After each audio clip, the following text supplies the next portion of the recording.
This is your beardy farmer at Renaissance Polyculture, and I wanted to talk a little bit more about my gardens and how I'm using chickens to build the gardens instead of a lot of back-breaking labor. Traditionally, people would get a shovel or a rototiller or a plow of some sort and just rip the sod out, turn it under, and basically mining the nutrients out of the soil.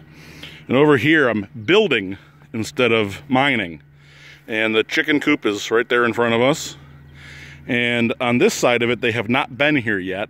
The last summer, I laid out their paper feed bags. Maybe they're cardboard. I don't know what the strict definition is, but they're 3 layers of paper. And you lay that down right on top of the grass, which traps all the nutrients that are inherently in the grass and the roots below them. And then I covered it with wood ash from my burn pile, chipped up wood that I actually traded labor for a small chipper, and it's really come in handy for that. And any other organic matter. There's some clods there that were old potted herbs that we kept alive for a couple months inside over the winter. Any vegetable scraps can go right into the chickens. They eat them up, and then their manure adds more nutrients. And you can see over here where they were, it had the same treatment with the bags below it.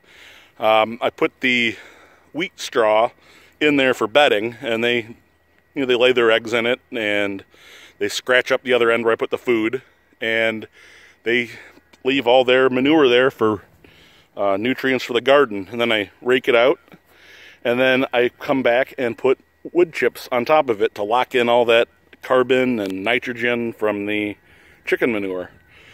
And it just gradually build it up, and then when you go planting time, you just gotta scrape back, or just dig out little holes if you're working with starts. Just dig down to the soil, pop it in, and you got a rich garden bed. And the idea, it will also save me time, is that this thick layer of straw and wood chips and everything else will keep the weeds down. And hey, who likes pulling weeds? Why work harder than you have to? Let the chickens do the work. That's all I got. Have a great day.